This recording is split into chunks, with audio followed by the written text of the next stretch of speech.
Bienvenidos a nuestros habituales encuentros, donde nos juntamos, nos reunimos y nos acariciamos un poquito de este distanciamiento que la verdad se hace largo. Hoy tenemos un gran placer, tener amigos incomparables, y los quiero presentar. Después les voy a explicar cómo sigue esto. Tenemos la suerte de hoy tener al doctor Bernardo Kosakov, que no solamente es un amigo, sino que es un amigo admirado por mí y admirado por toda la comisión directiva, y realmente lo queremos muchísimo. Está también con nosotros nuestro querido amigo Sucho Vicky, que es una preciosura de persona, inteligente. La verdad que siempre que estuvimos charlando con él, y aparte siempre nos acompaña en los simposios de economía, realmente Claudio es una persona excepcional. Y la nueva gente de la Universidad de Tel Aviv, los jóvenes, porque estamos tratando de que muchos jóvenes pertenezcan a nuestro grupo, Daniel Leaskowski. Es todo nos refrescamos con la juventud de la gente y con la sabiduría de todos ustedes. Gracias por acompañarnos, nos veremos pronto y un gran beso a todos. Gracias, Poli, por tu introducción. Buenas tardes a todos. Bienvenidos a un nuevo encuentro organizado por amigos de la Universidad de Tel Aviv en Argentina. El tema de esta conferencia será Situación y perspectivas de la economía argentina. Hoy tenemos el gran gusto de contar con la participación de dos grandes amigos de nuestra institución, muy queridos y conocidos por todos. El doctor Bernardo Kosakov, economista argentino de referencia, especializado en la dinámica y el análisis del sector industrial, profesor de la Universidad de Buenos Aires y de la Universidad Torcuato Di Itela, y durante muchos años director de las oficinas de CEPAL en Naciones Unidas. También nos acompaña el licenciado Claudio Suchovicki, gerente de la Bolsa de Comercio de Buenos Aires, profesor universitario, secretario general de la Federación Iberoamericana de Bolsas de Comercio y columnista habitual en varios medios de comunicación, deleitando a sus lectores con ingeniosas analogías de la vida, con la economía y los mercados. Queridos Beni y Claudio, es un honor para nosotros poder contar siempre con la participación de ustedes en este ciclo de charlas que buscan brindar un espacio de reflexión y aprendizaje en estos difíciles momentos que atraviesa nuestra sociedad. Muchas gracias. Doy la palabra a Beni. Bueno, buenas tardes. Es un placer estar acá en familia con todos los amigos de AUTA y, por supuesto,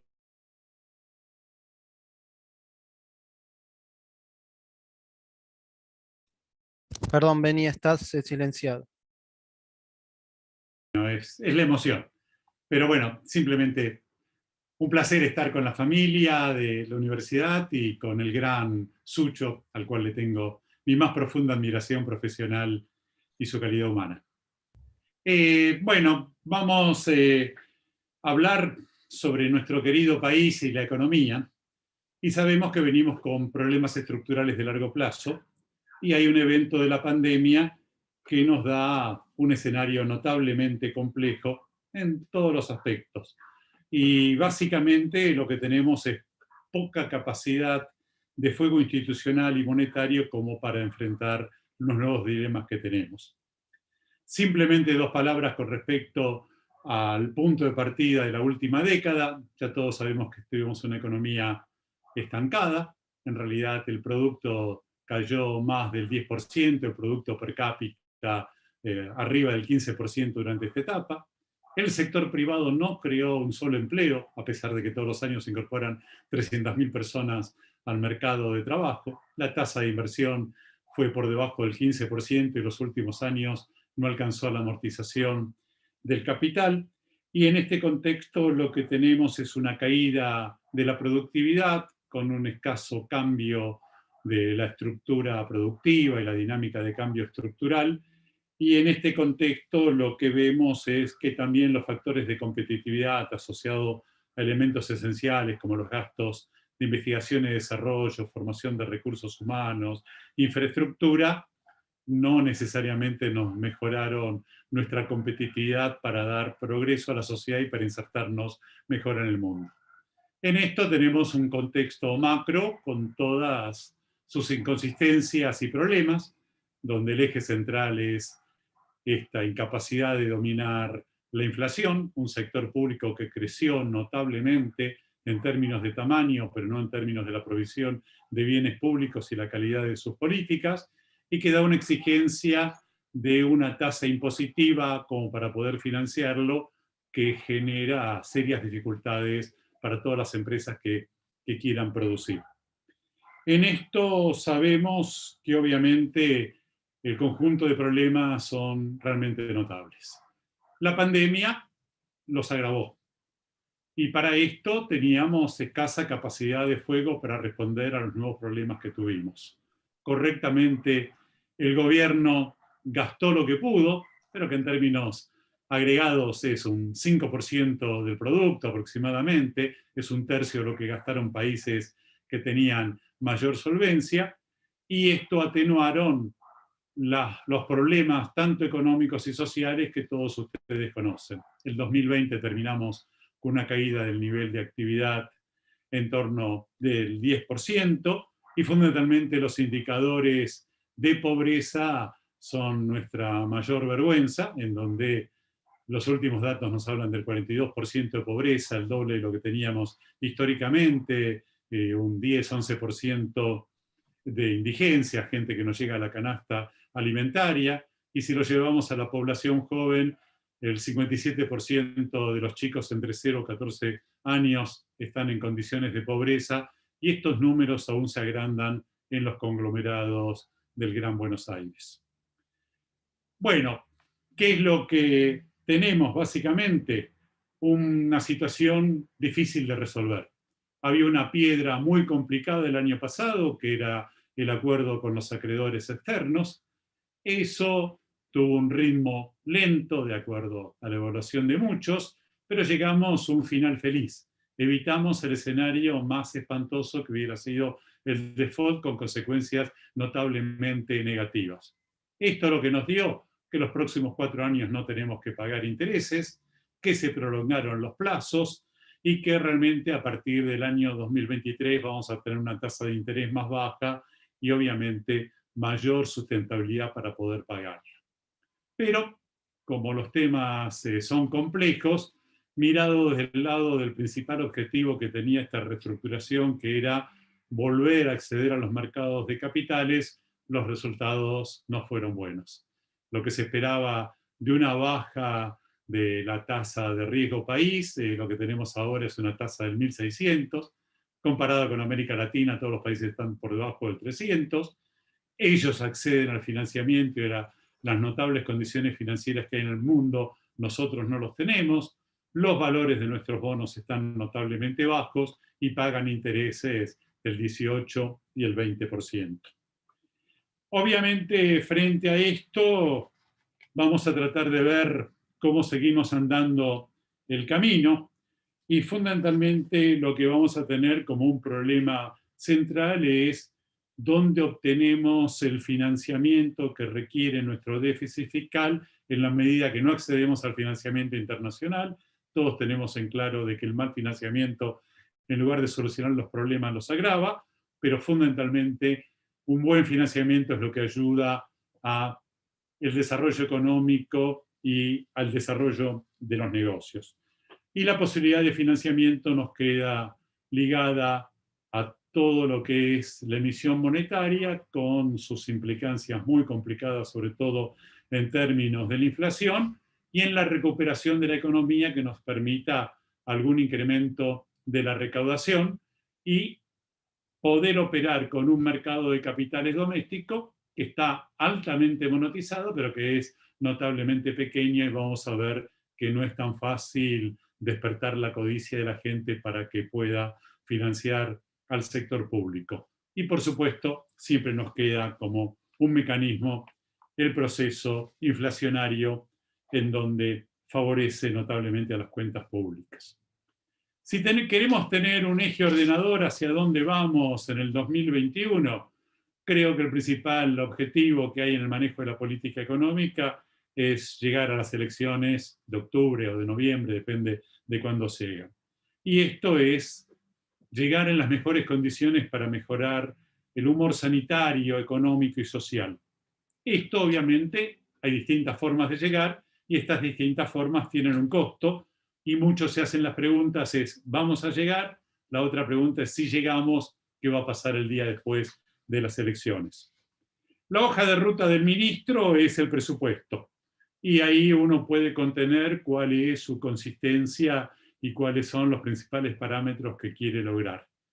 Obviamente, los primeros 4 meses nos dicen de que, bueno, la consistencia, robustez y cumplimiento tienen algunas dudas, pero básicamente vamos a movernos dentro de una tensión muy fuerte, que es por un lado lo técnico y consistente que quiere ser el equipo económico, por otro lado lo político y lo electoral, que va a tener una implicancia muy fuerte en cada una de las medidas. Simplemente a título de ejemplo, qué se van a hacer con el congelamiento de las tarifas de la electricidad o transporte, o si nos conviene acordar o no acordar con el Fondo Monetario. Los peligros, ustedes los conocen, es la inflación, el no acuerdo con el fondo, el dólar que se dispare, las necesidades electorales, pero fundamentalmente hay un eje que nos ordena ahora que tiene que ver cuánto avanza la vacunación y qué es lo que vamos a tener de impactos en esta segunda ola. Dentro de estas condiciones hemos recibido 2 regalos, que después los vamos a evaluar. Uno, de mejora de nuestros precios internacionales de los productos que exportamos. El segundo, que en la ampliación de los fondos del Fondo Monetario Internacional vamos a recibir unos 4.000 millones de dólares. Vamos a ubicar rápidamente 4 temas, después Claudio los va a complementar, y vamos a tratar de ver algunos elementos centrales en términos de la inflación, el nivel de actividad, las cuestiones fiscales y toda la cuestión de esta paz cambiaria y qué es lo que está pasando con el tipo de cambio, las reservas y nuestros números de saldo comercial. Con la inflación, todos sabemos que queremos llegar a este objetivo de una inflación del 29-30%, que va a ser muy difícil.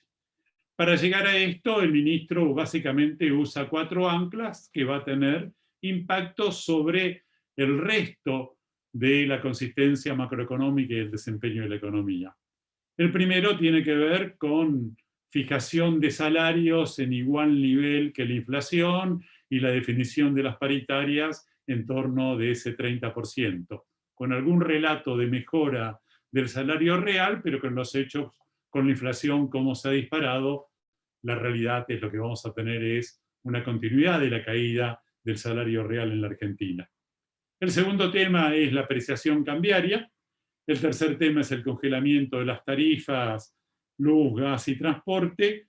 Y por otra parte, la regulación, control y demás de gran parte de los mercados, en particular de los productos de la canasta básica. Los números de marzo, que estuvieron muy por arriba de las expectativas de todo, con inflación del 4,8%, bueno, es una luz roja. No es sencillo. Y dentro de esto, lo que vemos en estos 4 meses es que hay un cambio de precios relativos muy notable. La inflación anualizada nos da algo cercano al 48%, pero esto en la inflación núcleo está en torno del 52%, y todas las áreas que están reguladas y controladas vamos a tener una inflación en torno del 20%, que obviamente estamos postergando para después su corrección. En esto las empresas se ven enfrentadas con un problema muy complejo, y en particular aquellas en las cuales dependen de las autorizaciones de los aumentos, que en general estuvieron en torno del 7%, pero las empresas lo que están diciendo es que los costos suben, y por decir algún número, el número más bajo está en torno del 25%. ¿Por qué suben? Por los incrementos de los precios internacionales que están contenidos en su estructura de costos. Suben porque hay que acomodarse a los protocolos del COVID, y esto lleva a testeos, llevar a la gente con el transporte hasta la fábrica, etcétera, etcétera. Pero también hay aumentos de costos logísticos y de costos impositivos. Y un problema central que ya era estructural en la economía argentina, que anteriormente en el pasado había una tasa de ausentismo del 3% a nivel del sistema productivo, esos valores se acercaron al 10%, y si le agregamos ahora a la gente que no va por todos los fenómenos asociados del COVID, los números de ausentismo están en torno del 20%, y esto no solamente son mayores costos, sino tiene impactos notablemente negativos sobre la productividad de las empresas.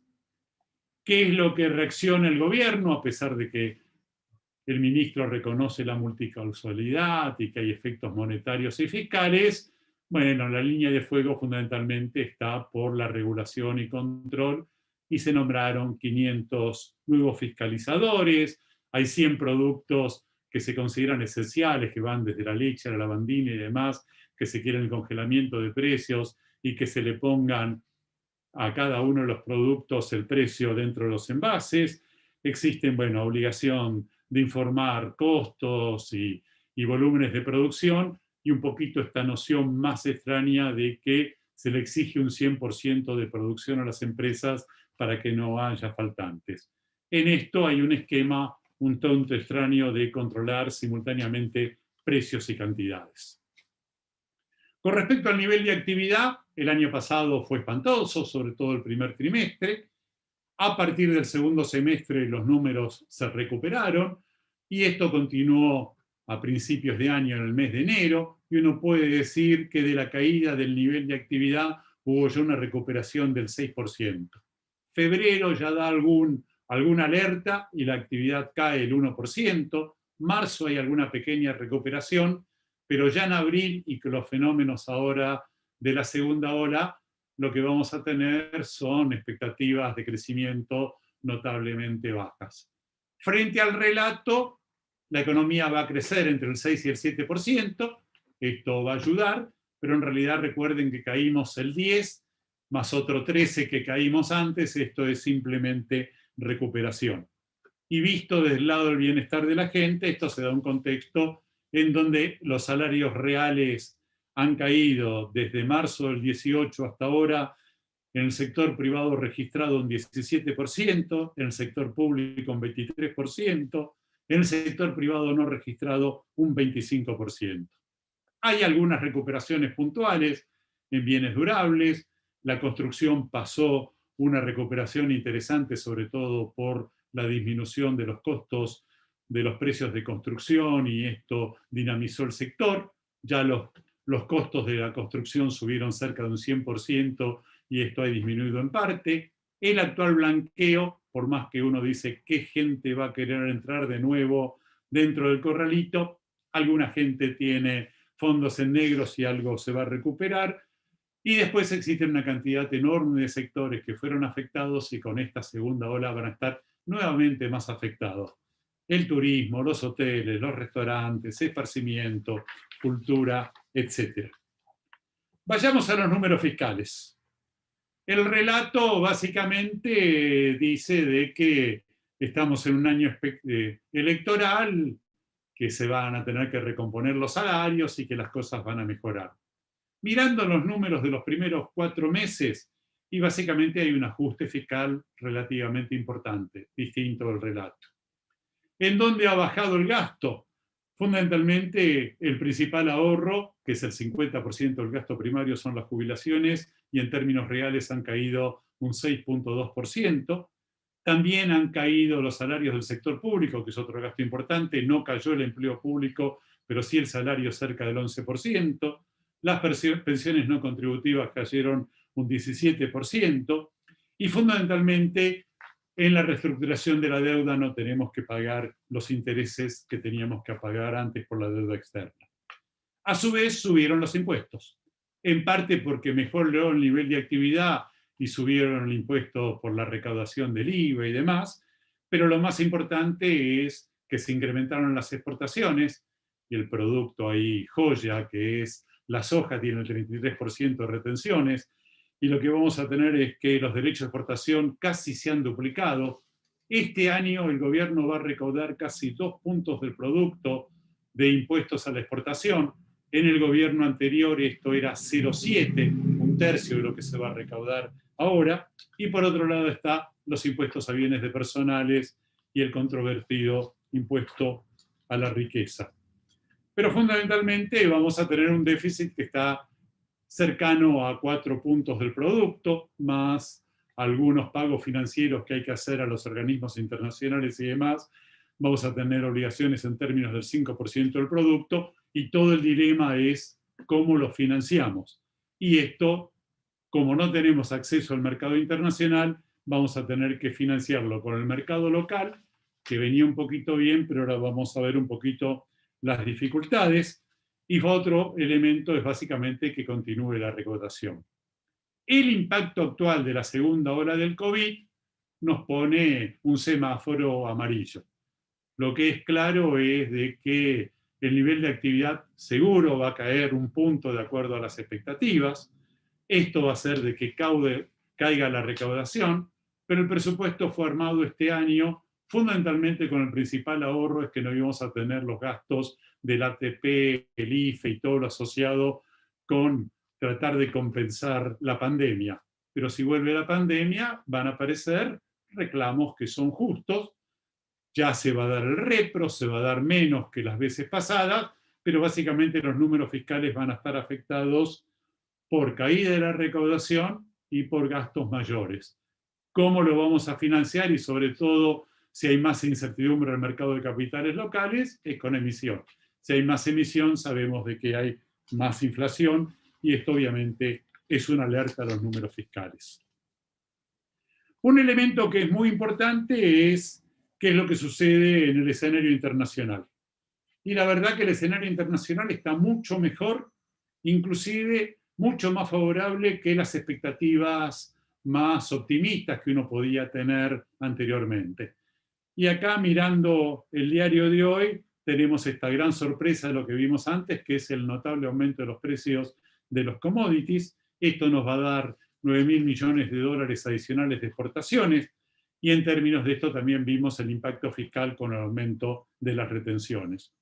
También el mundo lo que nos está diciendo es que el nuevo modelo de desarrollo chino basado en su mercado interno tiene una locomotora notablemente fuerte, y esto nos favorece mucho, y el cambio de orientación de la política económica con la nueva administración en los Estados Unidos en términos de su política expansiva también nos va a dar un clima que es relativamente favorable. En un mundo que está altamente endeudado, y todos sabemos que el año que viene va a subir un poquito la tasa de interés, que suba es, no sé, 1,5 puntos, anteriormente recuerden el año pasado estaban en 0,6, 0,7, y que la inflación se va a acelerar a nivel de los países desarrollados, el 4 o 5%. Esto es una buena noticia para el mundo desarrollado, que está muy endeudado, y que esto va a servir en parte para la licuación.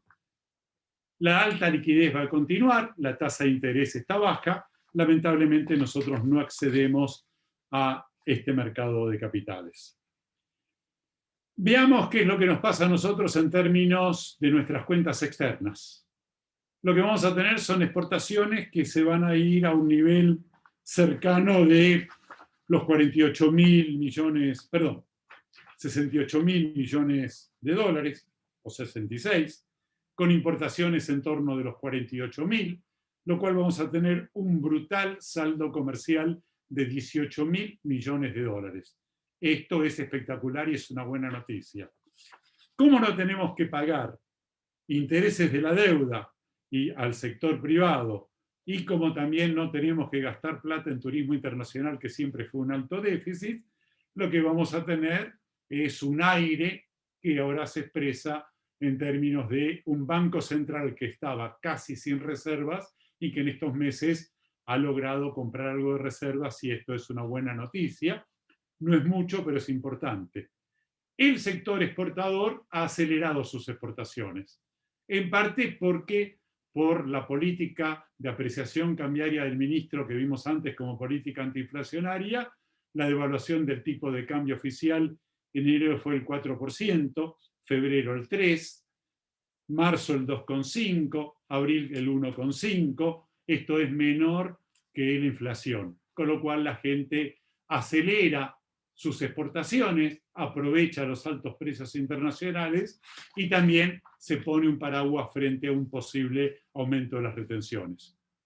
Cuando hablamos del aumento de los precios internacionales, en general la referencia la hacemos sobre la soja. El yuyito es nuestra principal exportación y duplicó casi su precio.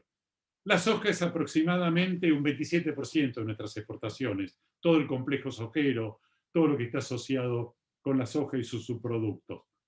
No nos dimos cuenta, la soja tiene un 33% de retenciones. El maíz tiene un 12% de retenciones. También más que duplicó sus precios. La cosecha de maíz de este año va a ser 50 millones de toneladas, más que de la soja, que van a ser 45 millones de toneladas. Pero cuando uno ve la matriz de especialización exportadora de la Argentina, el 75% de nuestras exportaciones van a estar impactadas por este aumento de los precios internacionales. ¿Qué exporta la Argentina? Productos petroquímicos, carnes, cueros, trigo, pesca, maní, lácteos, vinos, siderurgia, aluminio, cobre, oro, plata, litio, el sector forestal, frutas que van desde las manzanas, las peras, los arándanos, los limones. ¿Qué significa esto? Que en realidad estos precios favorecen a muchos sectores. En general todos estos sectores están en el interior del país. El clima del interior del país es mucho mejor que en el Gran Buenos Aires. Aparte, el interior del país está favorecido por las transferencias de ingresos de la coparticipación impositiva y tiene un fuerte apoyo a su importante dotación de empleados públicos. ¿Qué es lo que vamos a tener entonces frente a este contexto? Y obviamente números del sector externo muy buenos. Pero lo que vamos a tener es un dólar que se logró dominarlo, en particular el blue llegó a 195 en octubre y estaba por debajo de los 140. Y hoy con el diario del lunes vemos que se acomodó. Esto no era previsible y no tanto en forma acelerada. Los economistas, que somos muy buenos lectores del diario y muy malos predictores del futuro, encontramos razones muy fuertes para que esto suceda. En parte porque el sector privado, que tenía muchos dólares, tuvo que vender muchos dólares para mantener gastos que eran mayores a los ingresos que tenía, pero fundamentalmente para pagar muchos impuestos. Por otra parte, estos son los impuestos a la riqueza, bienes personales, etc. Por otra parte, aparece que había algunas colocaciones que se podían colocar en donde la tasa de interés de alguna forma era una codicia interesante frente a la apreciación cambiaria y alguna noción de que el dólar no se iba a ajustar. Cuando aparece esta nueva incertidumbre macro, obviamente cae la demanda de dinero, y hoy básicamente lo que hay que ver es esa gran emisión monetaria que está colocado en plazos fijos y en fondos en pesos, se están queriendo pasar a dólares. A esto se le agregan algunos muchachos colocadores internacionales, en estos días alrededor de 600 millones de dólares que estaban colocados en dólares, se pasaron a pesos frente a las nuevas incertidumbres que aparecen, y también esta noción de que el dólar aparecía el blue atrasado frente a lo que era el dólar que se compraba, el dólar ahorro, que estaba a 163 y el blue a 140. Obviamente que incertidumbre, porque todos sabemos que si la macro tiene complicaciones o tiene dudas y tenemos dudas eleccionarias, la fuga a la calidad de los argentinos es básicamente hacia el dólar, y eso tiene complicaciones. Para terminar un poco, todos sabemos como balance final que todos estamos exhaustos, estamos fatigados, es difícil ser optimistas. Creo que básicamente la economía está en línea de flotación. Creo que es casi imposible que tengamos una crisis apocalíptica o cosas por el estilo. El buen clima internacional claramente nos favorece. Tenemos que recordar de que tenemos un sector moderno que pocos países lo tienen y que ahora está especializado con precios notablemente buenos. También sabemos que eso representa solo un tercio del país y donde básicamente un 75% de la gente no trabaja dentro de ese sector moderno de la economía, con lo cual los desafíos es, bueno, aprovechemos de que no hay una caída inminente, pero la Argentina en este estancamiento que ya lleva mucho tiempo y que el desempeño del país claramente está entre los desempeños más pobres del mundo en la última década y en los últimos 30 años, que requiere obviamente una visión de rumbo hacia dónde vamos, básicamente cuál es el crecimiento y las fuentes de crecimiento de largo plazo. Necesitamos horizontes más largos, es necesario fundamentalmente la inversión para generar más riqueza, y la pobreza se resuelve con más empleo, y si no hay más inversión y no se fortalecen las empresas, muy difícilmente tengamos más empleo formal. Tenemos que gastar mucho más en investigación y desarrollo, que tenemos gran capacidad innovativa, pero gastamos muy poquito. Tenemos que mejorar notablemente la educación, y uno de los problemas centrales que tuvimos de la pandemia es que ahí veníamos mal, seguimos teniendo un pequeño grupo de excelencia, pero básicamente sobre todo la población joven, que es nuestra esperanza de las fuentes de crecimiento. Si no le damos educación, calificaciones y valores, en lugar de ser fuente de crecimiento, va a ser parte de los problemas. Y obviamente requerimos mercados que sean competitivos, y hoy más que nunca son necesarias políticas públicas para que complementen a esos mercados y los hagan más competitivos, y para que compensen las desigualdades que se generan. Pero las políticas públicas, si son buenas, transparentes, se evalúan, son parte de la solución, si no son parte de los problemas. Y obviamente lo que necesita la Argentina es salir de este clima de tragedia, de este clima de conflicto, eliminar las visiones fanáticas y radicalizadas, y ojalá podamos volver a alguna racionalidad, algún diálogo, alguna moderación. ¿Qué es lo que quiere la mayoría de la población? Los políticos, para ganar la elección, por ahí también lo entienden, y que ojalá lo entiendan, porque básicamente lo que tienen que entender es que para que la gente los voten, la gente tiene que sentir que son parte de la solución de los problemas de la gente, y no parte del aumento de los problemas de la gente. Claudio, te dejo la palabra y muchas gracias. Gracias, Beni. Qué honor siempre es escucharte. Creo que la mejor solución que se me ocurre para el país es votarte. No te querés presentar, ¿no? A elecciones, te bancamos acá todo el grupo. Bueno, un placer compartir de nuevo con ustedes. Conozco a mucha gente que veo en el Zoom. Nunca veo tanta gente. Esto es lo bueno que tiene amigos de la Universidad de Tel Aviv, el poder de convocatoria. Así que, Poli, ahí te veo. Muchas felicitaciones, y Raúl en la organización. Bueno, veo muchas caritas, y creo que todos en su primer página ven caritas. Voy a tratar de, comparto, obviamente no tengo mucho más valor agregado a lo que dijo Beni, pero déjenme llevarlos a el idioma de los precios.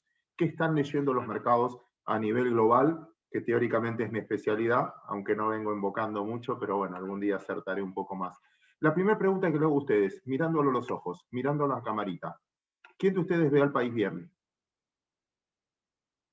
Va de nuevo porque no entendieron la pregunta. ¿Quién ve bien al país? Va una pregunta más complicada. Si no se vieron todas las caritas, porque hay como 24 páginas, están todos así. Como muy bien reflejó Beni, un problema hasta anímico, ¿no? ¿Quién cree que va a mejorar?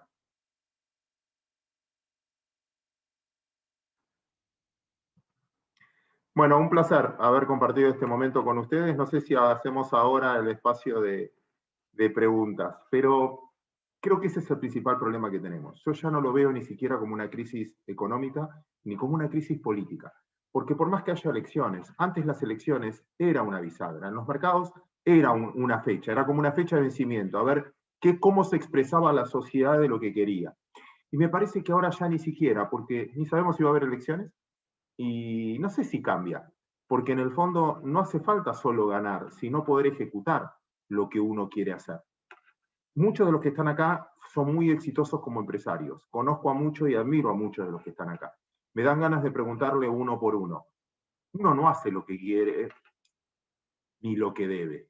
Hace lo que puede con lo que tiene, y en ese poder de gestión está el cambio. Y creo que eso no viene en la Argentina. Por eso creo que tenemos un serio problema anímico. Un serio problema anímico también de desigualdad en la ejecución.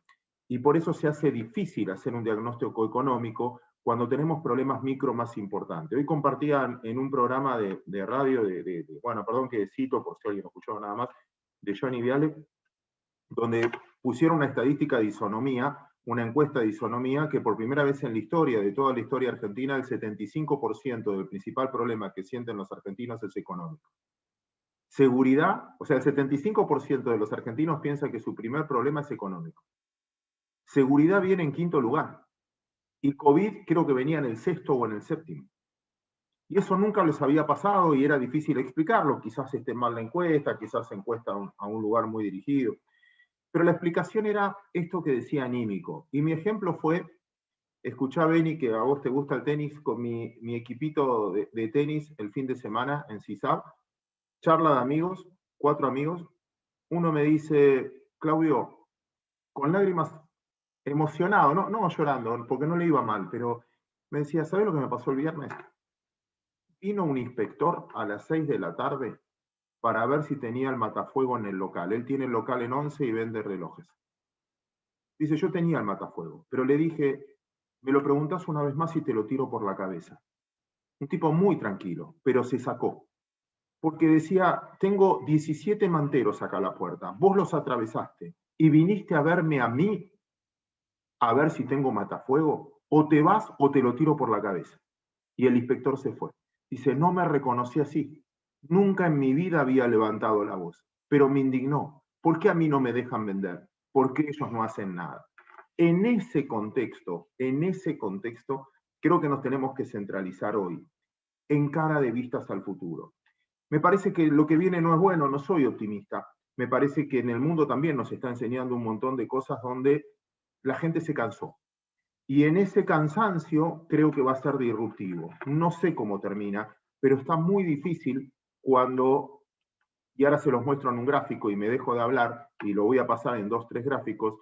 El otro día me mostraban uno de la FIP, con datos de la FIP. Beni, corregime cualquier cosa que vos seguís más estos datos duros. ¿Saben cuánta gente paga bienes personales en Argentina? Personas físicas. Reconocen tener más de 2 millones de pesos, o sea, $15.000. 1 millón de personas.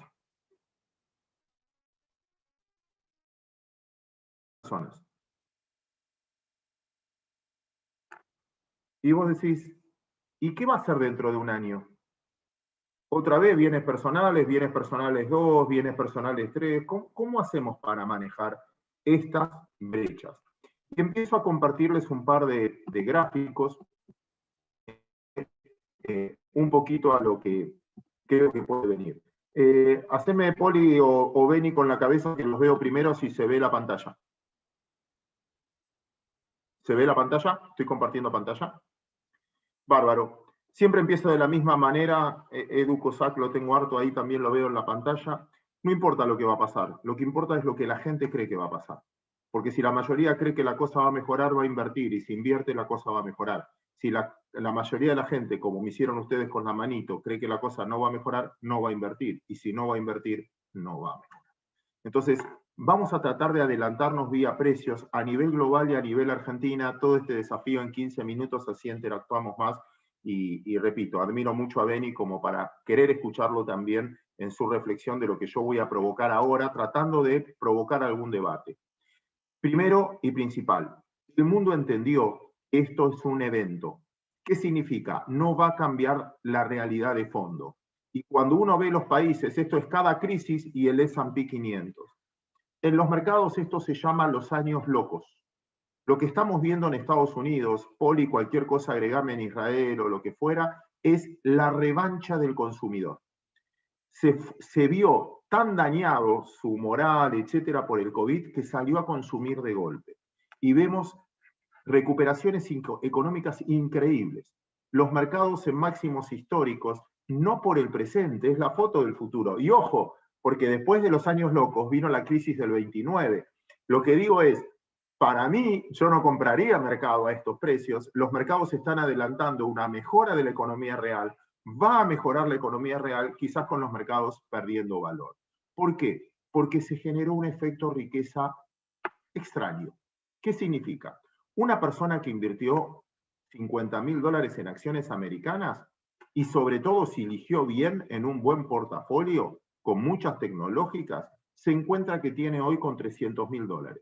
El que tenía materias primas, que está en el máximo histórico, aquel que produce soja, aquel que produce aluminio, aquel que produce acero, se encontró con una cantidad, de riqueza. El que invirtió en criptomonedas y puso $1.000, quizás hoy tiene 1.000.000. Y eso va a consumo, porque es el nuevo rico, etc. Siempre, históricamente, en mis años de experiencia, todo esto se corrige cuando hay plata extra, no ganada con el trabajo, sino a veces por el no trabajo, porque a los americanos le dieron $1.200 por persona para que se queden en la casa, y según la Reserva Federal, por primera vez en su vida ahorraron esa plata, ahorraron el 34% de esa plata. Ese consumo artificial, que lo logré por una ganancia de capital, después no se repite, porque ¿cuántas veces voy a ganar capital? Y siempre se corrige con una corrección en los mercados. Es lo que muestra este gráfico. Enlaza con el año 2000, que en Argentina se vivió en el 2001, el 2008, cada una de esas variantes. Por eso digo, esto no va a cambiar la vida. Vamos a ver un rebote en el mundo, lo estamos viendo, no estoy diciendo nada nuevo. Pero sí necesito poner un ejemplo como marplatense que soy. Siempre en Mar del Plata, si vas a barrenar una ola, te enseñan que nunca hay que adelantarse. Nunca te tenés que adelantar a una ola. Te quedás sin impulso. Nunca seas el primero. El primero irrumpe, pero no llega. De remate, Mercado Libre siempre es esa historia. Tampoco tenés que agarrar tarde la ola, porque si no la caída es más tiempo que lo que estuviste en la cresta de la ola. Hay un momento.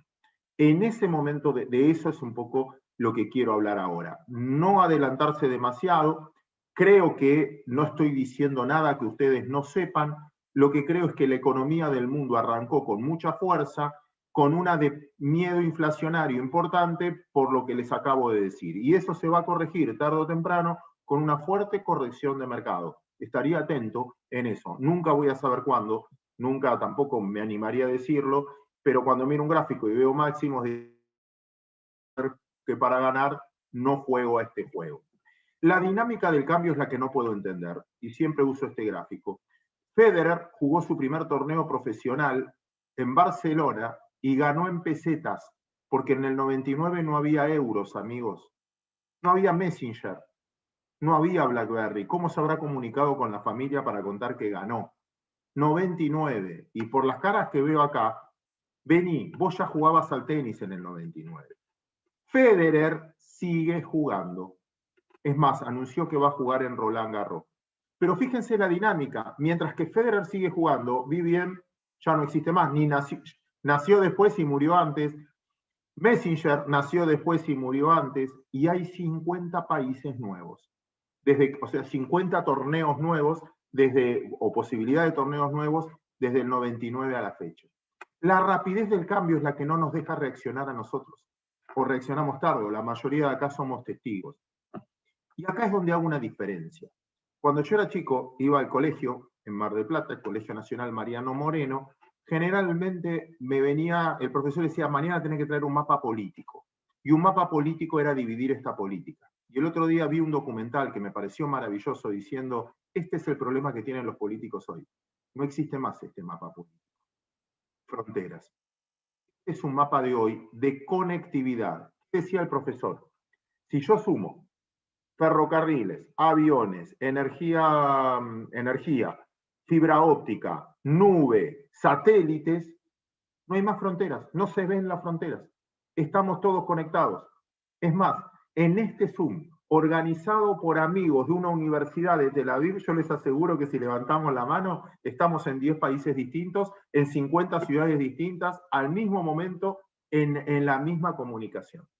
Esto es lo que la política no entendió, decía y por eso no importa que seas de derecha, de izquierda, el avance comunicacional, ahora que a Johnson le agarraron WhatsApp, el descontento social porque no interpreta a la gente, y este es un desafío mucho más allá, mucho más profundo que una elección.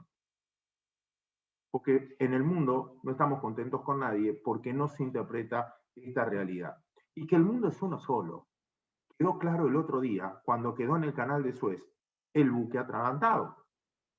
Se perdió más plata que en el COVID.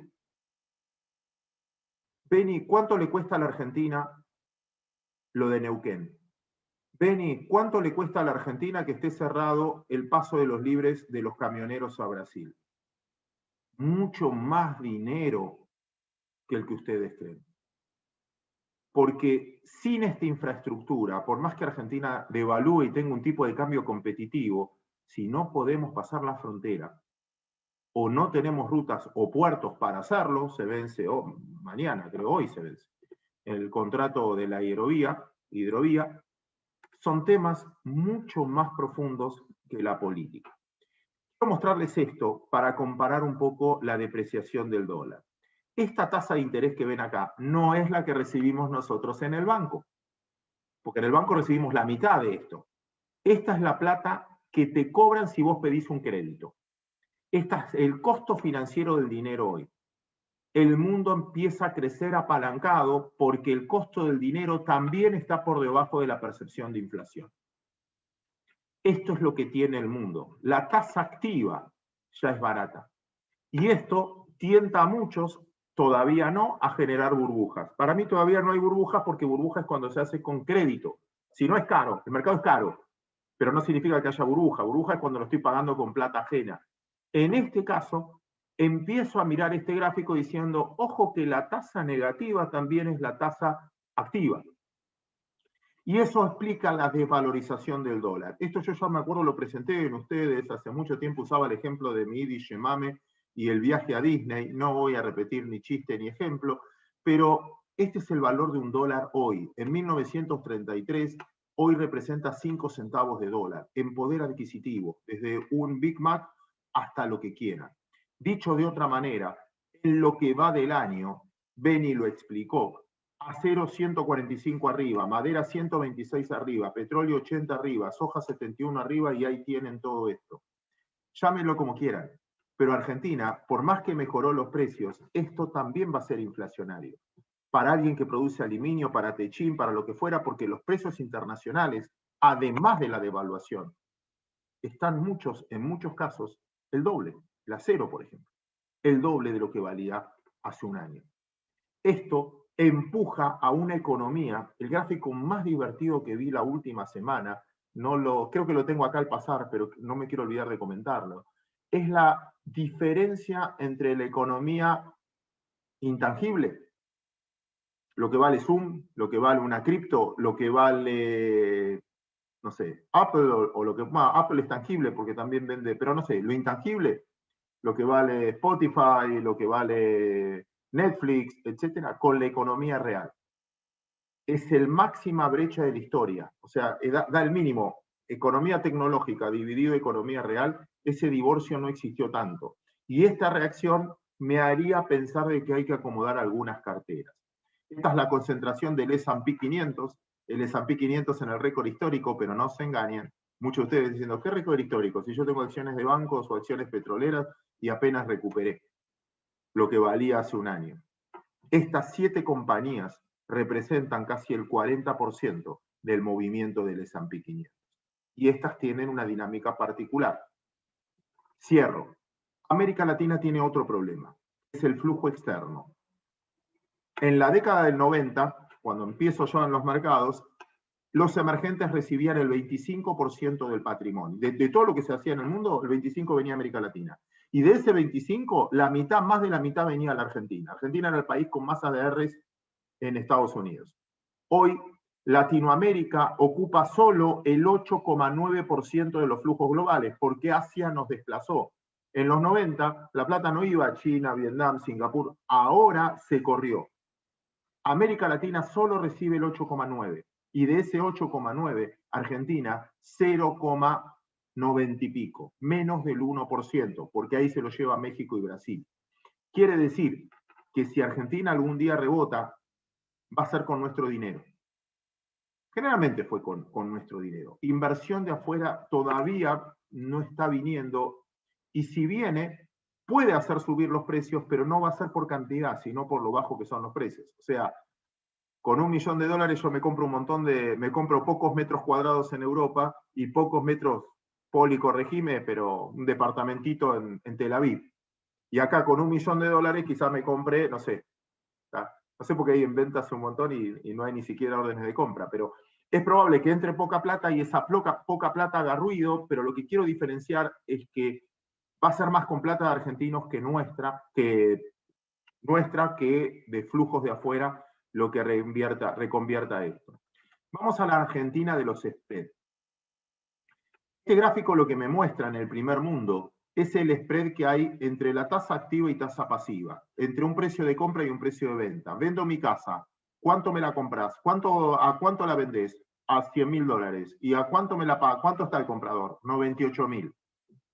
Esta es la brecha. ¿Cuánto es la tasa activa?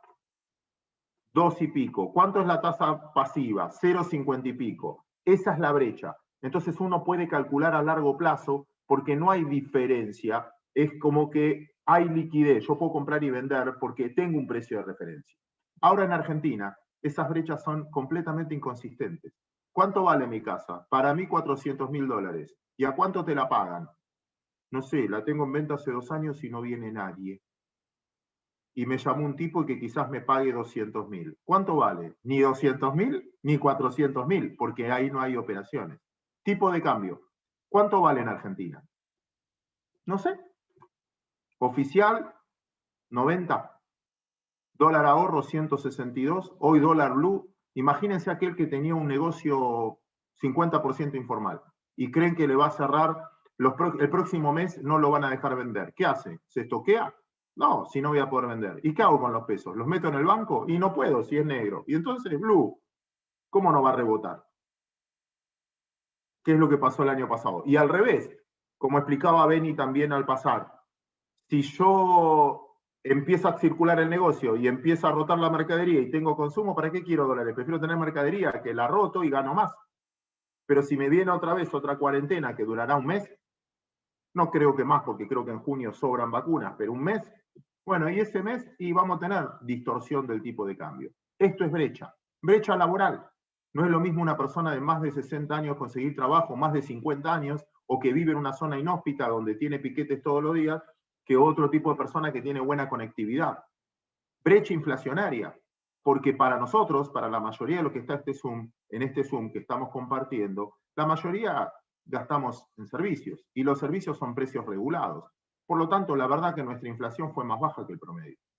Pero para un tipo de clase baja, gasta todo en alimento. Y el alimento tuvo subas mucho más por encima que lo que dice la inflación, con lo cual se generó más pobreza. Brecha, brecha, brecha. Y mientras que haya brecha no hay precio, porque no sé cuál es. No tengo precio de referencia. Entonces se hace difícil invertir a largo plazo cuando no tengo precio. Por eso quería poner este contraste. Como bien explicó Beni, vamos a hablar de futuro ahora. Beni hizo una buena explicación y no tengo mucho para agregar, salvo que esto es el déficit fiscal argentino el verdadero problema. Si al gobierno le sale todo bien y no contempló la segunda ola, vamos a tener un déficit fiscal del 4,4% del PBI. Para mí ya incumplible porque va a tener que gastar más y va a recaudar menos porque va a haber un mes de corte. Ya la economía viene decreciendo, va a crecer mucho comparado contra un año, pero viene decreciendo mensualmente. Por estado de ánimo, porque tengo problemas de abastecimiento, porque no me dejan importar, no puedo cambiar los neumáticos, gente de Ternium, que me explicaba el problema del oxígeno, como ellos es un gran proveedor, es un gran insumo para ellos, entonces cómo calculan. Bueno, toda esa historia es que no vamos a tener un déficit fiscal del 4,4, va a ser superior. ¿Y cómo lo vamos a financiar? ¿Se va a poder endeudar Argentina? ¿Va a poder bajar el gasto público? ¿Va a poder subir más impuestos y recaudar más? Fíjense bien, este impuesto a la riqueza se conflictuó, o sea, va a ser más judicial, se judicializó mucho, con lo cual va a haber más problemática.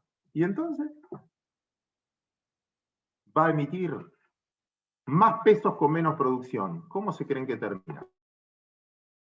Público, simple. Cada 100 pesos que gasta la Argentina, 61 en seguridad social y va a gastar más. Lo puede licuar, que es devaluando, pero no lo puede bajar nominalmente.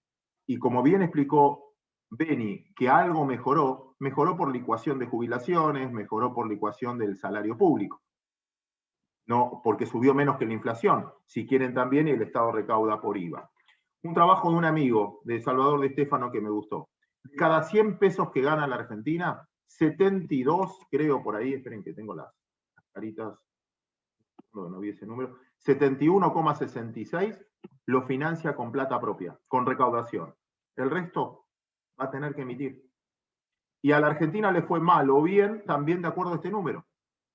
Y por más que yo sé que hay muchas escuelas, que es lo que ustedes quieran, pero más pesos con menos producción, a la larga es puja de tipo de cambio, puja de precios, que es, creo, lo que viene. Entonces, ¿qué hizo Argentina siempre? Devalúa, o devalúa al argentino comprando dólares. Fíjense, siempre muestro este gráfico, 75 Rodrigazo, ninguno de ustedes vivía, eran muy chiquitos, Poli eras una nena, ni te debes acordar, 82, Lorenzo Sigó, 89, fíjense el lío político en cada una de estas, porque obviamente trae lío político. 2002, 2001, 2015, cambio de gobierno, 2019. Una más. Y este es el tipo de cambio. En amarillo es el financiero, en el oficial es el azul. Debería quizás graficarlo al revés. Este trabajo es de 1816, una firma de research. Lo que digo es, Argentina termina devaluando, ¿y cuánto ganamos? ¿Cuánto es la jubilación de ustedes o de los que están jubilados? Dolarícenla. No, esperen, no lloren. Creo que con esto los maté. Ayer esperen que avanzo rápido con esto, un segundo. Algo que publicó Guillermo Oliveto, me sorprendió, se la copié para traerla hoy, esto lo publicó en La Nación Guillermo Oliveto ayer. El 31,6% de los argentinos gana menos de 29.500 pesos. El 18,4%, 55.000 pesos. El 28%, 75.000 pesos. El 17%, 150.000 pesos. Y solo el 5%, 410.000 pesos. ¿Cómo salimos de este tema estructural? Licuando, solo licuando. Y creo que es lo que pasa. Voy cerrando. Inflación, explicó Beni, no entiendo por qué va a ser menos, 29 no va a ser para mí, tampoco va a haber hiper para nada, porque vamos a tener recesión fuerte también, y porque controlaron de cierta manera el tipo de cambio, algunas variables, pero vamos a tener una inflación por encima de 40, a mi gusto. Pero la sensación térmica es peor, porque una cosa es tener inflación del 30 con el país creciendo al 1, y otra cosa es tener inflación del 30 con el país decreciendo en 3. Con lo cual la sensación térmica me parece que también va a ser conflictiva. La deuda siempre creció por déficit fiscal mientras nos prestaban, no es que la guita se la afanaron, dónde está la plata del fondo, siempre hubo un cambio de acreedor, nada más que un cambio de acreedor. Vino el fondo, los ahorristas privados o los bonistas, los que pudieron cobrar hasta el 2019 cobraron pero no renovaron, entonces cambiaste bonistas por Fondo Monetario, pero seguís debiendo más o menos la misma cantidad de dinero y esa cantidad de dinero sube por el déficit fiscal más los intereses de deuda. Se arregló en parte porque se bajó el precio de la deuda, pero igual cerraste el mercado porque no hay comprador. Fondo Monetario, ¿es un problema? Hay una presentación que siempre uso que dicen que había una vez alguien que dijo el animal menos peligroso es el león, el elefante, el tigre, y el más peligroso para nosotros es una langosta, Tú decías, no, ¿cómo puede ser? No, eso se lo decía un mosquito a... Nada, ¿quién lo puede agredir más? Esto es lo mismo. Yo tengo que mirar, es un problema para el fondo. El fondo prestó 96.000 millones de dólares y la mitad la tenemos nosotros. Con lo cual, no negociaremos, tiraremos para adelante, nos van a decir, bueno, te voy a dar un año más, pero ojo, me tenés que hacer esto, y no sé si vamos a cumplir, no vamos a cumplir, pero no me parece que es el foco del problema. De hecho, arreglamos la deuda y no mejoraron las cosas. Porque el problema de la Argentina no es la deuda, no es el stock, es el flujo. ¿Tenemos negocio o no tenemos negocio? Punto. La deuda se tira para adelante, lo que fuera. El tema es, ¿estoy generando negocios para repagarla o no? El gobierno anterior tuvo ese problema. Cuando empezamos a decrecer y no teníamos negocio para repagarla, se fue el crédito. Y este gobierno lo mismo. ¿Tengo negocios para repagarla? No, por más baja que sea la tasa de interés. Por lo tanto, esto no es el problema es de flujo y no de stock. Plata de argentinos. Señores, dato de la AFIP. No tengo los nombres, no se preocupen, pero datos de la AFIP. Lo que quiero decir es el punto. 55% está acá, pero por como contemplan las propiedades, 45% está afuera. Y del dinero de las 13.000 personas más ricas, de los que pagaron impuestos, y es el 80% de la liquidez, el 21 está afuera, el 80 está afuera, el 21 está acá. El argentino no confía en Argentina. ¿Por qué hablamos de los de afuera? Hasta que nosotros no nos convenzamos de que tenemos un país que vale la pena y la peleemos, vamos a ser espectadores. Esto es el 13. Y el resto, las clases medias, que no te abren una cuenta afuera si no tenés una cantidad importante, el 20 estará escondido en una caja de seguridad, y afuera, perdón, y el 80 estará escondido en una caja de seguridad, en un colchón o lo que fuera. 3.900.000 personas en el pico histórico llegaron a comprar en julio del año pasado, llegaron a comprar 4 millones de personas, llegaron a comprar dólar.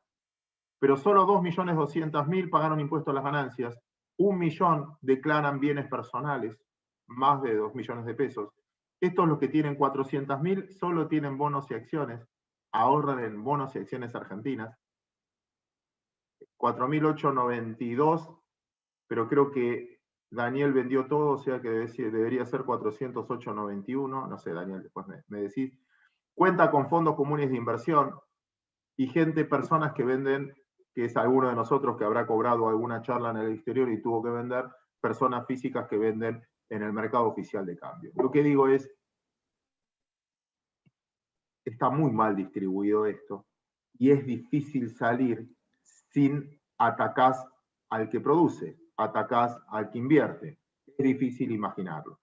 Voy cerrando, simplemente que la pregunta es, ¿cuánto de todo lo que dije ya forma parte de los precios? Todo lo que dijo Beni, si ya forma parte de los precios. Por eso un activo argentino vale lo que vale. Hace un tiempo yo publicaba una nota que decía, ya no me importa que sea barato, me importa que es barato y no compra nadie. Se va a Falabella y no aparece comprador. Y el comprador que parece de compañía son amigos, como que dependen de una regulación. Yo tengo una malformación profesional, al ser, amo los mercados de capitales, nunca me fijo en el vendedor. El vendedor es pasado, el que vende es porque ganó mucha plata. Hoy Tesla, Elon Musk vendió Bitcoin. Bueno, el tipo ganó, vendió, pero vende por la decisión del pasado de haber comprado. A mí me importa el que compra porque es el que está viendo un futuro, no sé, quiero ver el futuro que ve. Yo puedo vender porque me cansé de perder o puedo vender porque gané, pero esa decisión está en función de una decisión que tomé antes, de haber comprado o haber vendido antes, o de no haber comprado antes. Pero el comprador, ¿por qué compra? Y cuando analizo el vendedor en Argentina, entiendo que sea uno de afuera, que no entienda regulación, pero el de adentro. ¿Y el comprador? ¿Es un comprador que va a poner plata o tiene buenos contactos? Cuando veo un montón de empresas que cambiaron de manos.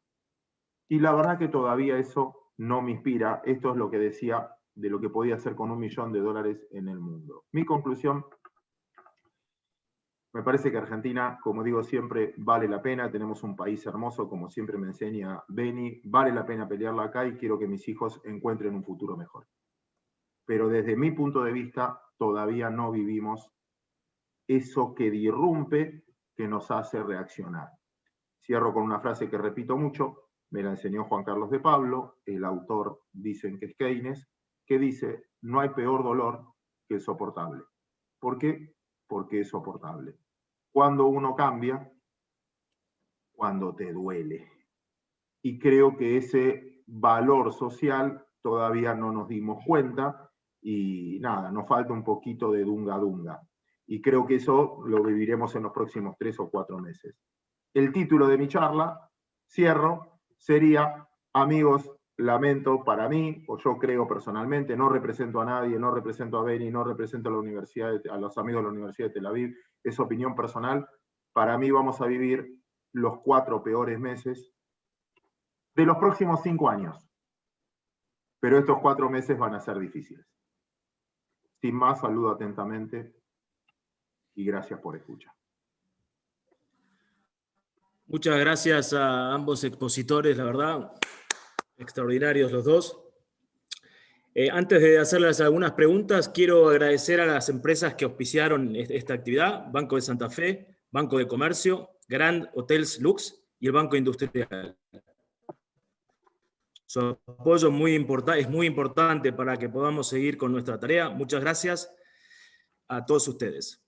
Yo quería hacer una pregunta. Yo en un momento pensé, antes de escuchar a Claudio, que el gran fracaso de la reestructuración de la deuda había sido que no pudimos arreglar con el fondo, y pensé por qué Guzmán no podía acordar, sabiendo lo que estaba pasando, que a pesar de que Argentina reestructura la deuda, pocas veces en la historia crea un país que reestructura la deuda, el país queda con una tasa de interés o un riesgo país más alto que el que existía anteriormente, ¿no? Antes de la reestructuración. Porque meses antes de la reestructuración, los papeles argentinos habían subido, estaban cotizando alrededor del 50% de la paridad, se reestructura y caen al 30% del valor. Yo pensé que era un problema de que no se había terminado de acordar con el fondo, pero creo que cambié de opinión ahora porque la verdad que Claudio lo ha expuesto claramente. Es un problema de flujos y no del stock de deuda que tiene la Argentina, porque la verdad que la Argentina hoy no tiene vencimientos tan dramáticos en los próximos meses, y tiene todo el beneficio que mencionó Beni con el tema del superciclo de commodities que estamos viendo. O sea, ¿podría realmente Argentina hoy, a pesar de todo lo mal que se ve, que realmente es difícil encontrar perlas por ahí, ¿no? Aunque hoy, seguramente Claudio lo debe haber visto, hoy una compañía argentina salió a la bolsa en el Nasdaq, que la verdad que fue una alegría ver la bandera argentina flameando en el Nasdaq hoy. No sé si lo han visto, la compañía Bioceres, que es una compañía biotecnológica, que la verdad da un poquito de esperanzas, pero la realidad es que sí, es muy difícil encontrar este tipo de perlas que hay hoy en la economía argentina, ¿no? Por eso lo que le quería preguntar a Claudio es si realmente estás convencido que es así, que si hay un acuerdo con el fondo próximamente, Argentina no podría empezar a tener acceso a los mercados de capitales y así las empresas argentinas poder financiarse, ¿no? Porque creo que hoy o ayer Pan American Energy logró poder emitir un bono. Creo que es el primer bono emitido por una compañía argentina desde que empezó este gobierno. ¿Es así, Claudio? Sí, tal cual. A un cupón del 9% anual, cuando otras petroleras del mundo... Mira Perú. ¿Vieron las elecciones en Perú, que ahora son en junio? ¿Vieron los candidatos? Sí. Si nosotros creemos que tenemos problemas políticos, la verdad que somos Suiza, al lado de lo que le pasó a Perú en los últimos tiempos. Dicho esto, consiguió plata al 2,80 anual a 30 años, en dólares. Entonces, la competitividad de una empresa que se financia al 2,80 anual, cualquier empresa petrolera de la región, con otra que se financia al 9, a largo plazo es mayores costos. Está bien que es un bien menos exportable, pero es verdad. Y Bioceres, Mercado Libre, Globant, déjame decirte que son empresas globales hoy, porque lo que fabrican es global. Y orgullosos de ver la bandera argentina también ahí. Pero déjame decirte dos cosas en eso. Y déjame hacerte participar en la respuesta, Daniel. Un segundo, yo te entrevisto a vos. Daniel, suponete que debes 10.000 pesos de teléfono. Debes 10.000 pesos de teléfono. Y la telefónica te corta el teléfono. Te lo corta. Y vos vas a la telefónica y decís, che, me cortaste el teléfono. Y justo hoy tenía un Zoom con la Universidad de Tel Aviv. Devolveme el teléfono. Y dice, señor, usted debe 20.000 pesos. Bueno, si los pago, ¿me instalás el teléfono? No. Dentro de 3 años vamos a ver, porque nosotros por norma tenemos que si un tipo no paga, tenemos que revisar el crédito. Si por 3 años no te instalan el teléfono, ¿vos pagás las 20 lucas o te vas? Me voy. Eso es el incentivo, ese es el incentivo que tiene la Argentina para pagar. Che, yo pago. ¿Me dan plata? No. Entonces, ¿sabes qué? Tiremos para adelante. Fondo Monetario, ¿qué incentivo tiene? Ahora te hago la pregunta inversa. ¿Nunca quedaste rehén de un tipo que te debe plata y le seguís vendiendo igual? Sí. ¿Por qué? Y porque si me hago el ofendido no me paga. Entonces tengo que declarar, en el balance tengo que poner incobrables. Entonces se me cae el crédito a mí. ¿Sabes qué? No quiero hablar con vos, voy a hablar con la gestión que viene. Entonces te hago un puente o lo que... Argentina dejó de pagar al fondo en el 2002, salimos del artículo 4, no se cayó el mundo y en el 2007 le devolvimos todo adelantado. Hoy ese número era más chico proporcionalmente. Hoy me parece que en ambos ganan tiempo. Segundo punto, cuando Argentina renegoció la deuda, a mi gusto no bien, pero no soy objetivo porque tengo bonos, con lo cual me dolió. En ese proceso no paga cupón. Y todos los que estamos acá, la mayoría que conozco que estamos acá, nos interesa mucho el cupón, porque es nuestro interés, es nuestro salario. El interés es el salario del capitalista. Entonces, yo quiero vivir, y si vos no me pagás cupón, ya se convierte no en un bono, en renta variable. La única manera de ganar plata es que suba de precio. Entonces, perdió el atractivo de tener un bono que no te paga intereses. Para eso me voy a otra cosa. Entonces, por eso también se te cayeron los precios después. Y para mí es una Pan American Energy consiguió plata porque te paga un buen cupón. Y vos decís, el capital después lo veo, eso lo van a heredar mis hijos, pero yo quiero vivir de ese interés, lo necesito, es mi salario. Claro. Dicho esto, también hay bronca, porque imagínate a alguien que blanqueó pagando, aceptando bonos. Pagó un impuesto y además el bono vale el 30%, y además lo vienen a buscar ahora para que pague más bienes personales o lo que fuera. Y último, y me callo la boca, perdón Beni que hablé. Sin embargo, en mi cabeza especuladora, hoy te digo, no entiendo a aquel que no tiene el 10% a estos precios de bonos argentinos. ¿Por qué? Si un bono argentino está al 38% y me va a pagar 4 anual de interés a partir del año que viene, pero en el 2025 voy a cobrar el 4 anual, ya es el 10% de lo que estoy pagando hoy, 38, en realidad 35. Más lo que voy cobrando, ojo, que ya hasta el 2030, cuando viene el vencimiento, ya estoy cobrando gran parte. Entonces, cerrando, para una persona que le gusta la especulación, el 10% de sus ahorros, te conviene algún bonito argentino, porque tarde o temprano vamos a salir. Argentina va a salir adelante. Argentina es un país que tiene las cosas para salir adelante. Repito, en 4 meses complicados. Y creo que estos 4 meses va a ser esa oportunidad de compra. Lo mismo con muchas empresas cotizantes. Pero eso porque a mí me gusta en esos términos, o alguien que decida la economía real, porque los precios no reflejan el verdadero valor de la Argentina.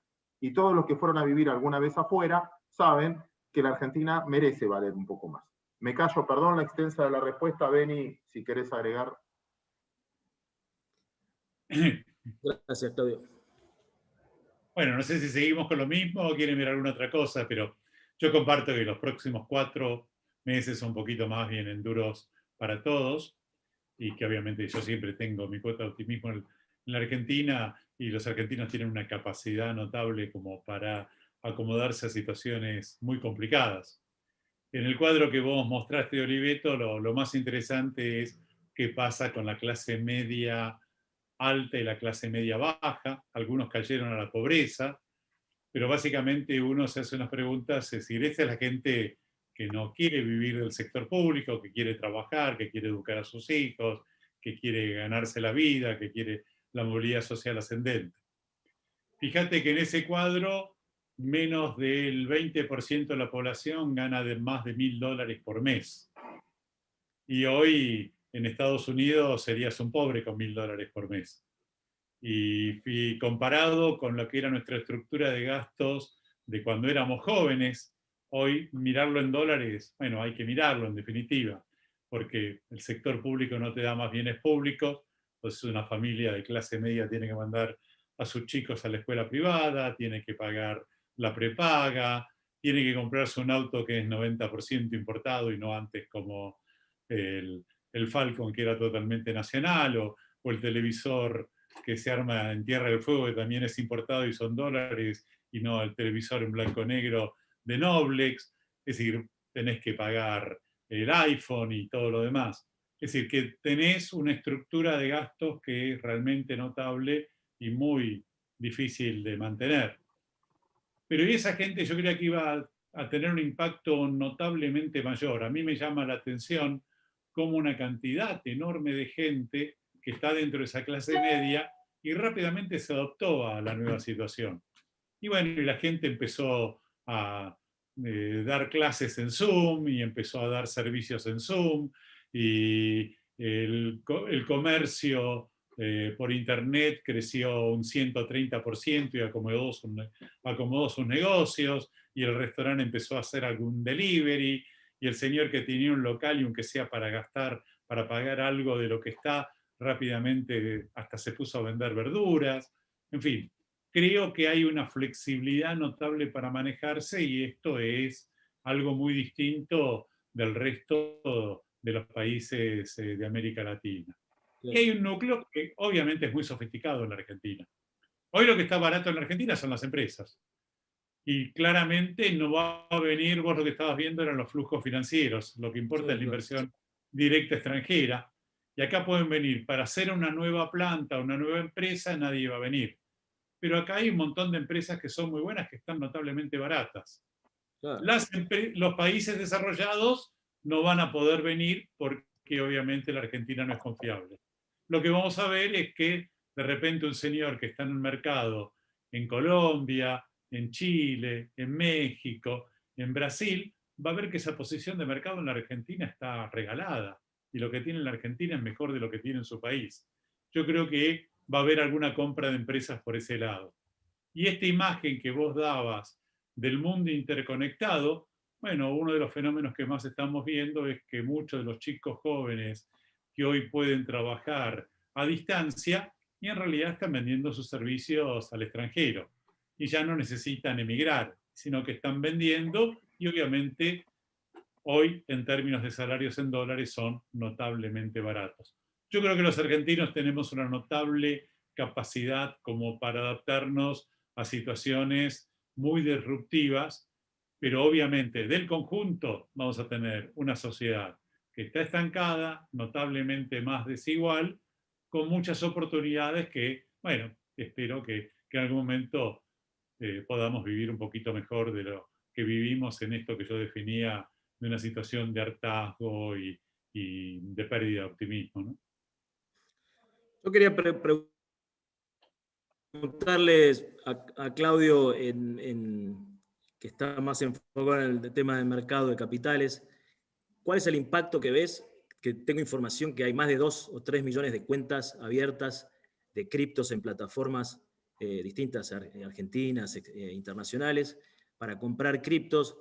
¿Qué impacto puede tener esto en la economía digital argentina? Y si la hay. Y si crees que el regulador, ya sea el ACNB, que yo sé que vos estás bastante relacionado, o el Banco Central, podrían regular este negocio que en Argentina, recién como decía Beni, los argentinos sabemos tanto digamos, de cambios y demás, y este fenómeno que se está dando. El otro día leí un artículo en el Financial Times que decía que Argentina es uno de los países que más está desarrollando el tema de las criptos. Es increíble. O sea, la cantidad de startups que hay, todavía con muy poco valor, pero de la genialidad que hay en Argentina en relación al mercado de criptos y de activos digitales es fenomenal. Yo creo que está relacionado con que no tenemos moneda, pero creo que algún impacto podría llegar a tener, ¿no? Sí, a ver, voy a tratar de ser concreto en la respuesta, siempre con el gesto de humildad de decir, no soy un especialista, no soy el que sabe, apenas compré una vez. Les cuento honestamente, con una mano en el corazón, compré a 1.780 un Bitcoin, 13 en realidad, y los vendí en 1.870, una cosa así. Hoy vale 55.000, no sé si les estoy dando lástima en este momento. Bueno, pero ahorré de pagar impuestos a las ganancias.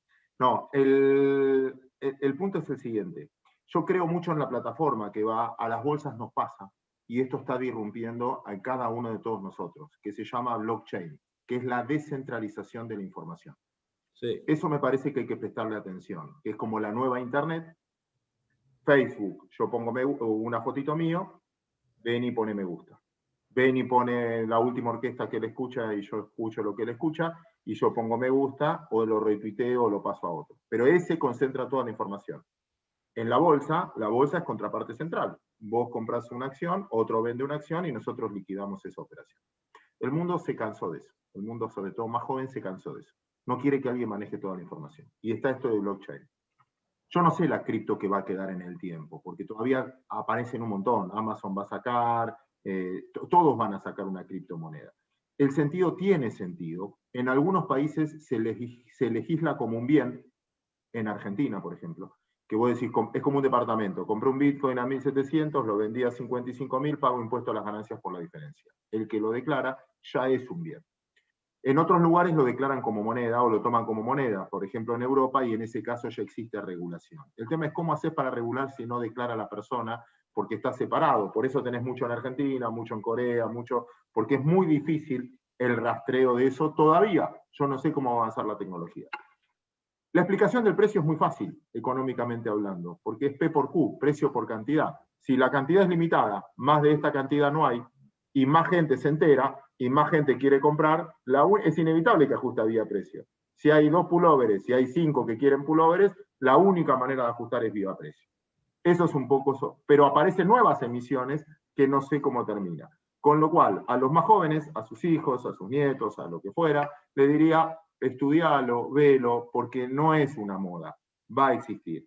Pero no me casaría, En finanzas yo aprendí que el viejo dicho es que un carpintero nunca se enamore de las herramientas porque si no tiene un problema. Y si miro todo, si la única herramienta que yo tengo es un martillo, obviamente voy a ver todos los problemas con cara de clavo. Dicho ese ejemplo, que es viejísima esa frase, no me enamoraría de la .com, en este caso que sería del Bitcoin o de la cripto. Y creo que a la larga, como decía antes, esto generó una... ¿Sabes cuánto vale todas las criptomonedas juntas? Todas, todas. Capitalización bursátil de todas las criptomonedas juntas. 3 trillones, ¿no? 2 trillones Sí. y medio. Algo. Eso, lo mismo que vale Apple. Sí. Entonces todavía no es un mega mercado. Es cierto. Todavía el tamaño no es un refugio de valor para toda la economía. En algún momento va a ocupar un rol que es inevitable que ajuste vía precio. Todo está pago, no hay mucho, y el único riesgo que vos podés ver es que operás a través de una plataforma. La plataforma canadiense, la plataforma turca que viste el otro día, es como todo negocio, pero pasó en los bancos también y pasó en todos lados. Que vos encuentres a alguien que diga, che, yo te giro la plata, pero ese tipo se quedó con la plata. O tomá, colocame plata en esta offshore y después no tenés derecho a juicio porque como no era declarada no le puedo decir nada. Así como existe, y mucho de lo que estamos acá vivimos en la economía tradicional, también va a existir en esto, que alguna que otra plataforma vos creías que estabas operando y no estabas operando. Muchas gracias, es muy correcta la respuesta. Muchísimas gracias, fue una noche de lujo. No sé, ¿querés agregar algo, Dani? No, ya quería estamos agregar ahora. algo que... Dentro de un rato juega Boca, hay que verlo y bueno, hay que seguir adelante. En serio que juega Boca, yo porque solamente yo me quería voy a agregar dormir. que para darle algo de optimismo al tema de los mercados, que coincido con Claudio en general en que el S&P está caro, pero creo que el índice de compañías pequeñas y medianas de Estados Unidos todavía hay valor y creo que ahí se puede invertir. Creo que mostró Claudio lo que pasó con el S&P o el Nasdaq en el 2001 cuando hubo el crash de las .com, que el Nasdaq había caído como 40%, el Russell 2000 ese mismo año subió 20% y subió 3 años más. Con lo cual yo creo que los años locos del que hablaron, tanto Beni como Claudio, yo creo que podrían todavía tirar más de un año más. Creo que podríamos ver todavía, no sé, yo soy optimista en general, no sé, pienso que todavía tenemos 1 o 2 o 3 años de activos financieros alcistas con cierta volatilidad, ¿no? Pero me parece que en ese sector todavía se puede invertir. Y no en el sector de grandes compañías tecnológicas, que obviamente es verdad lo que dijo Claudio, que están relativamente caras. La verdad que es una noche optimista de todas maneras, porque optimista y realista a la vez. Muchísimas gracias, muchachos. Fue para nosotros un lujo, para los amigos tenerlos y Y prometemos seguir teniendo gente de lujo, porque creo que nuestro trabajo es estar con la gente, que la gente nos conozca, sepan que nuestra intención es acompañar, acompañar, acompañar. Muchas gracias y nos vemos pronto. Desde ya los voy a llamar, yo con Beni, cada tanto que nos hablamos por teléfono, y con Ethel todos los días casi. Así que gracias, me encantan las 3 personas que estuvieron hoy, fantásticos. Muchísimas gracias.